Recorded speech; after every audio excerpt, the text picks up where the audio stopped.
getting back to the mood of a scene or the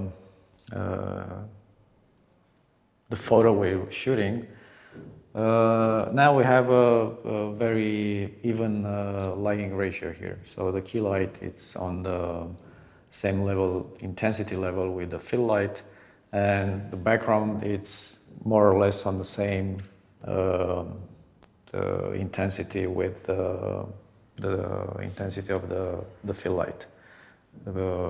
That means the contrast is very small. The difference in the contrast is very small, and that gets this scene as a high key scene. We're gonna do 2 pictures, and I'm gonna show you later on the video. One exposed, properly exposed, and another one a little overexposed to enhance that feeling of high key scene. So we do this properly exposed, and I'll do another one.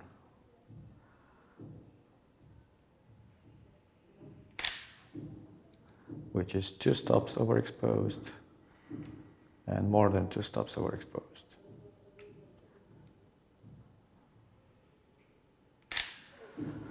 Changing the mood of the scene, it's easier by changing the direction of the lights, the key light and the fill light, the ratio between those, and adding an effect light.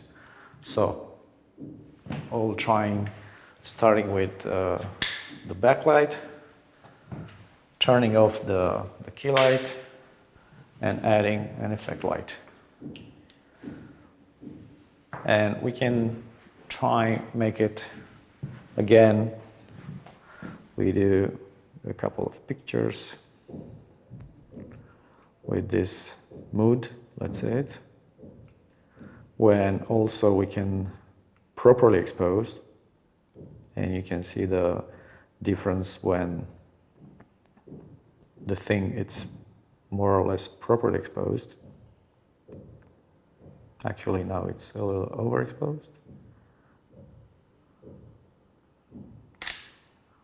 Or even underexposed.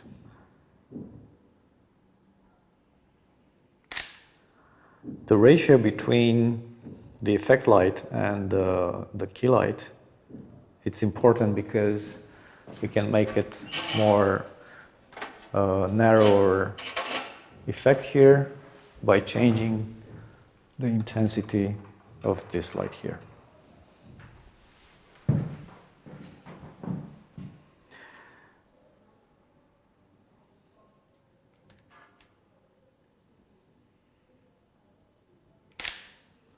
So I'll do again one properly exposed and one underexposed. Just to see the difference between the moods, we can make it within a scene or for a portrait by changing the exposure, lighting ratio, direction, and intensity, and if the light is soft or hard. So all the physiognomical features are seen better on this kind of lighting.